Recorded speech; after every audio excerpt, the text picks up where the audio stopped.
करोड़पति मुजरिम को फांसी की सजा सुना दी गई और इस सजा पर अमल दरामद के लिए उसे शहर से दूर दराज एक गुमनाम जजीरे की जेल में कैद कर दिया गया ताकि वो अपनी दौलत असर और रसूख को इस्तेमाल करते हुए फैसले पर असरअंदाज न हो सके। करोड़पति मुजरिम ने इस जजीरे पर ही किस्मत आजमाई का फैसला किया। इसके लिए इसने जेल के संतरी को रिश्वत देने का फैसला किया ताकि किसी भी तरीके से और किसी भी कीमत पर जेल के जजीरे से बाहर वो फरार हो सके। संतरी ने इसे बताया कि यहाँ पर हिफाजती इक़दामात बहुत सख्त हैं और कोई भी कैदी जजीरे से बाहर नहीं निकल सकता सिवाय एक सूरत के, जो कि मौत है। लेकिन लाखों के लालच ने संतरी को कैदी का साथ देने पर आमादा कर लिया। इसके लिए संतरी ने एक अजीब व गरीब तरीका निकाला और उस करोड़पति मुजरिम को बता दिया जो दर्ज झेल है। सुनो, जेल के जजीरे से सिर्फ एक चीज़ जो बगैर किसी हिफाजती इंतजामात और तफ्तीश के बाहर आती है, वो है मार्दूं का ताबूत। जब कभी किसी को फांसी दे दी जाए, अब वो तबई मौत मर जाए तो उनकी लाशों को मुर्दा खाने से ताबूत में डालकर बहरी जहाज पर मुंतकिल कर दिया जाता है, जहां पर गैर मुसल्लह चंद मुहाफिजों की निगरानी में कुछ सादा रसूमात अदा करने के बाद उन ताबूतों को कब्रिस्तान में दफन करने के लिए भेज दिया जाता है। वो मुहाफिज इन ताबूतों को बहरी जहाज से खुश्की पर मुंतकिल करने और फिर दफनाने के बाद वापस लूट आते हैं। इस कार्रवाई पर रोज़ाना सुबह 10 बजे इस सूरत में अमल दरामद किया जाता है कि वहाँ मुर्दा खाने में मुर्दा और ताबूत मौजूद हों। आपके फरार का वाहिद हल ये है कि इख्तितामी लम्हात से पहले आप किसी तरह किसी एक ताबूत में पहले से मुर्दा शख्स के साथ लेट जाएं। मामूल की कार्रवाई इख्तिताम पजीर हो। बहरी जहाज से आप ज़मीन और ज़मीन से कब्रिस्तान पहुंच जाएं। वहां जाकर ताबूत को दफन कर दिया जाए और जैसे ही अमला वहां से वापसी के लिए निकले तो मैं हंगामी रुख्सत लेकर आधे घंटे के अंदर अंदर वहां पहुंचकर आपको कब्र और ताबूत से बाहर निकाल लूं। फिर आप मुझे वो रकम दे दें जिस पर हमने इत्तेफाक किया है और मैं छुट्टी का वक्त ख़त्म होते ही वापस जेल चला जाऊंगा और आप गायब हो जाएंगे। यूं आपकी गुमशुदगी एक मुअम्मा ही रहेगी और इस मुअम्मे से हम दोनों को कोई फ़र्क नहीं पड़ता। आपका क्या ख्याल है? करोड़पति ने सोचा कि ये एक जुनूनी किस्म का मंसूबा है, लेकिन फांसी के फंदे पर झूलने से ये फिर भी 1000 दर्जे बेहतर है। करोड़पति ने तगड़ी रकम देने का वादा किया और फिर दोनों ने इसी तरीक़ाकार पर इत्तेफाक कर लिया। संतरी के मंसूबे के मुताबिक इस कैदी ने इत्तेफाक किया कि वो मुर्दा खाने में चुपके से जाएगा। अगर वो खुशकिस्मत रहा और वहाँ किसी की मौत वाक़ई हो गई तो वो अपने आप को बाईं तरफ के पहले नंबर वाले ताबूत में बंद कर लेगा, जिसके अंदर पहले से एक लाश मौजूद होगी। अगले दिन हसब मंसूबा संतरी के बताए हुए रास्ते पर चलते हुए वो करोड़पति शख्स मुर्दा खाने के अंदर घुसने में कामयाब हो गया। वहां मुर्दा खाने के फर्श पर 2 ताबूत रखे हुए थे। पहले तो वो ताबूत में किसी मुर्दे के साथ लेटने के ख्याल से घबरा गया, लेकिन एक बार फिर जिंदा रहने की जिबिलत इस आर्जी खौफ पर गालिब आ गई। इसने अपनी आंखें बंद करते हुए एहतियात से ताबूत को खोला ताकि लाश को देखकर खौफजदा ना हो और अपने आप को तेजी से ताबूत के अंदर मुर्दे के ऊपर गिरा दिया और उस वक्त तक बेचैनी और पकड़े जाने के खौफ के साथ वो इंतज़ार करता रहा जब तक कि इसने मुहाफिजों की आवाज़ न सुन ली। वो ताबूत को जहाज़ के अर्शे पर ले जाने के लिए आपस में गुफ्तगू कर रहे थे। मुर्दा खाने से लेकर जहाज़ पर पहुंचने तक इसे कदम बा कदम जगह की तब्दीली का एहसास होता रहा।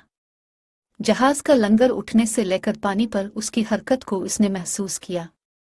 समंदरी पानी की महक जब तक इसके नथनों से टकराती रही तब तक इसका अदम तहफ़्फ़ुज़ का एहसास बरकरार रहा। जहाज साहिल पर पहुंचकर लंगर अंदाज हुआ। मुहाफिजों ने खींचकर ताबूत को खुश्की पर उतारा तो उसके कानों से मुहाफिजों की गुफ्तगू के चंद अल्फाज टकराए। वो इस ताबूत के अजीब व गरीब वज़न के बारे में एक दूसरे से तबसरा कर रहे थे। वो कह रहे थे कि इतने वज़नी ताबूत से ज़िंदगी में पहली दफ़ा पाला पड़ा है। इस गुफ्तगू से इस करोड़पति कैदी ने अजीब सा खौफ और तनाव महसूस किया। वो डर गया था कि कहीं ये मुहाफिज इस ताबूत को खोल कर देख ना लें कि अंदर क्या है। लेकिन यह तनाव इस वक्त ख़त्म हो गया जब उसने एक मुहाफिज को लतीफ़ा सुनाते हुए सुना जिसमें वो ज्यादा वजन वाले कैदियों का मजाक उड़ा रहा था। मुर्दा खाने से लेकर कब्रिस्तान पहुंचने तक शायद ये पहला लम्हा था जब उसने थोड़ी सी राहत महसूस की। अब उसे महसूस हो रहा था कि ताबूत को गले में उतारा जा रहा है। चंद लम्हों बाद उसे ताबूत के ऊपरी हिस्से पर मिट्टी के बिखरने की आवाज़ साफ सुनाई दे रही थी और मुहाफिजों के बोलने की आवाज़ आहिस्ता आहिस्ता कम होते हुए ख़त्म हो गई थी। और अब इस अंधेरी कब्र में वो एक अजीब सूरत हाल से दो चार था। इंसानी लाश के साथ 3 मीटर की गहराई में वो जिंदा दफन था और हर गुजरते लम्हे के साथ इसके लिए सांस लेना दूभर होता जा रहा था। उसने सोचा ये बात दुरुस्त है कि वो इस संतरी पर भरोसा नहीं करता था, लेकिन वो ये भी जानता है कि दौलत से मोहब्बत सबसे बड़ी ताकत होती है और वो संतरी वादे के मुताबिक लाखों की रकम लेने के लिए दौलत से अपनी मोहब्बत की बदौलत जरूर आएगा। इंतजार तवील होता जा रहा था।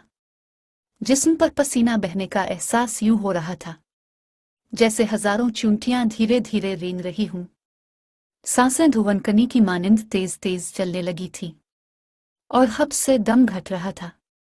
खुद को मुतमईन करते हुए वो कहने लगा, बस मजीद 10 मिनट की बात है, इसके बाद सब कुछ ठीक हो जाएगा और वो दोबारा आज़ाद फजाओं में सांस लेगा और एक बार फिर रोशनी देखेगा। सांस लेने में दिक्कत के बाइस अब वो मुसलसल खांसने लगा था। मजीद 10 मिनट गुजर गए। इस कब्र में ऑक्सीजन खत्म होने वाली है और वो संतरी अभी तक नहीं आया। इसी सोच में था कि उसने बहुत दूर से कदमों की आहट सुनी। इन आवाज़ों के साथ ही इसकी नब्ज़ तेज हो गई। जरूर ये वो संतरी ही होगा। आखिर वो आ ही गया। आवाज़ करीब पहुंचकर फिर दूर होती चली गई। इसने महसूस किया कि उसे हिस्टीरिया का दौरा पड़ रहा है। इसे ऐसे महसूस होने लगा जैसे लाश हरकत रही हो। साथ ही इसने तसव्वुर में देखा कि इसके नीचे दबा हुआ मुर्दा आदमी इसकी हालत पर तंजिया अंदाज में मुस्करा रहा है। अचानक इसे याद आया कि इसकी जेब में माचिस की डिबिया है और तीली सुलगा कर वो अपनी कलाई पर बंधी घड़ी में वक्त देख सकता है कि संतरी के वादे के मुताबिक कितना वक्त गुजर गया था और कितना बाकी है। इसे उम्मीद थी कि संतरी के बताए हुए वक्त में से अभी चंद मिनट बाकी होंगे। जब उसने तीली सुलगाई तो ऑक्सीजन की कमी के बायस मध्यम सी रोशनी निकली। शोले को घड़ी के करीब लाकर उसने देखा तो पता चला कि 45 मिनट से ज्यादा का वक्त गुजर चुका है। घड़ी में वक्त देखकर अब वो हकीकी मानों में खौफजदा हो चुका था। मलगजी रोशनी में इसे महसूस हुआ कि इसका चेहरा मुर्दे के चेहरे के बिल्कुल करीब है। इसने खुद से सवाल किया, क्या मुर्दा शख्स का चेहरा देखना इसे मजीद खौफ में मुब्तला करेगा? तजस्सुस और खौफ के साथ इसने अपनी गर्दन मोड़ी, शोले को लाश के चेहरे के करीब किया और दहशत के मारे इसकी रीढ़ की हड्डी में सर्द लहर दौड़ गई। मरने से पहले इसने देखा कि यह तो इस शख्स का चेहरा है जिसे जिंदा देखने की उम्मीद में वो यहाँ जिंदा दफन था। वो इसी संतरी की लाश थी। अगर आपको ये कहानी अच्छी लगी तो हमारे चैनल उर्दू कहानी ऑफिशियल को सब्सक्राइब करें और ये कहानी अपने दोस्तों के साथ भी शेयर करें।